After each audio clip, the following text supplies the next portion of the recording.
కదలిరా పిలుపు కాదు తెలుగుదేశ శంఖారావంగా కదలిరా కదలిరా రాతి యుగాన్ని వదిలి స్వర్ణ యుగం వైపు రారా జగనూడల మర్రి మన మెడలెక్కి కూర్చుంది చుట్టూ ఉన్న ఎవ్వరిని బతకనివ్వదే అది అందరికీ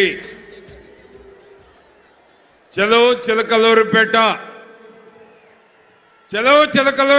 సభకు విచ్చేసినటువంటి లక్షలాది మంది ఎన్డీఏ కూటమి నాయకులు కార్యకర్తలు అభిమానులు అందరికీ పేరు పేరున నమస్కారాలు తెలియజేస్తూ సభ ప్రారంభమవుతా ఉంది.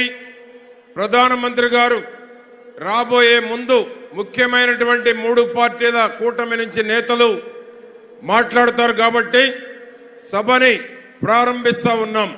అందరికీ పేరు పేరున నమస్కారాలు తెలియజేస్తూ ఇది మరొక కురుక్షేత్ర యుద్ధం. అవినీతి, అక్రమాలు, దుర్మార్గాలు, దౌర్జన్యాలు, అక్రమ కేసులు, దొంగ ఓట్లు, అరాచకాలకు చరమగీతం పాడేటువంటి చరిత్రాత్మకమైనటువంటి సభ. 5 ఏళ్లు చేతగాని చేవదచ్చిన నికృష్టమైన పాలనపై లక్షలాది మంది తెలుగుదేశం, జనసేన, బీజేపీ వీర సైనికులు ఈ దిక్కుమాలినటువంటి ప్రభుత్వం పోవాలని దిక్కులు మారుమోగేలా గర్జిస్తూ ప్రజాగళాన్ని సూటిగా, ఘాటుగా, వాడిగా, వేడిగా వినిపిస్తున్న అరుదైన అద్భుతమైనటువంటి సభ ఇది. ఈ సభకు 2 ప్రత్యేకతలు ఉన్నాయి. ఒకటి, 2014లో ఎన్డీఏ కూటమి గుంటూరులో సభ జరిగింది.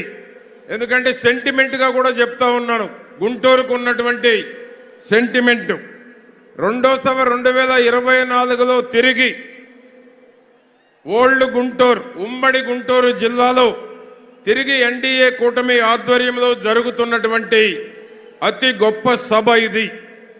అంతేకాకుండా 2014లో నేను గుంటూరు జిల్లా పార్టీ అధ్యక్షునిగా ఉన్నప్పుడు తిరిగి మరలా మా నియోజకవర్గంలో 2వ సభ జరగటం, 2 సభలకు కూడా నేను పర్యవేక్షణ వహించేటువంటి అవకాశం నా జీవితంలో ఎప్పటికీ మర్చిపోలేనటువంటి సంఘటన నేను మీకు తెలియజేస్తా ఉన్నాను.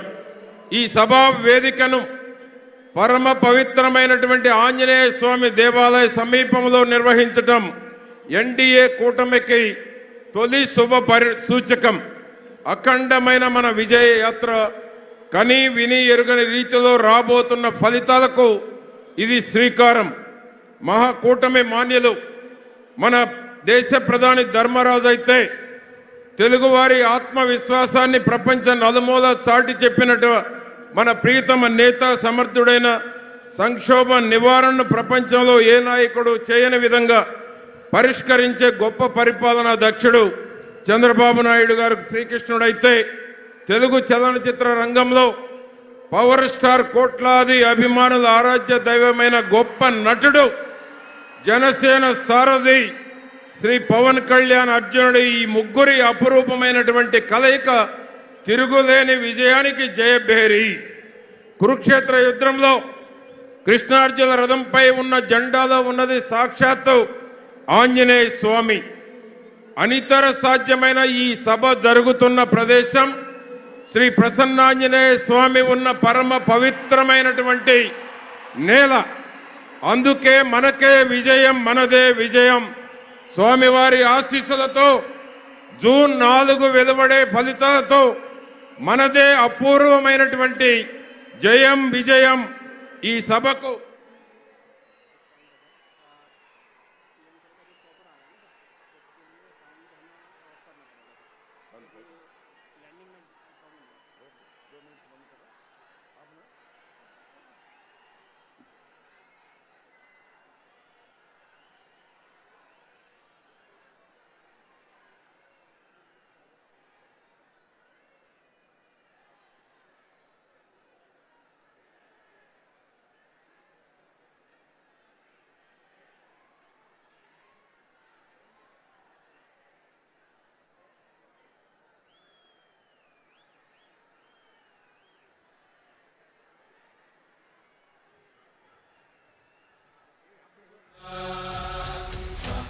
కదలిరా కదలిరా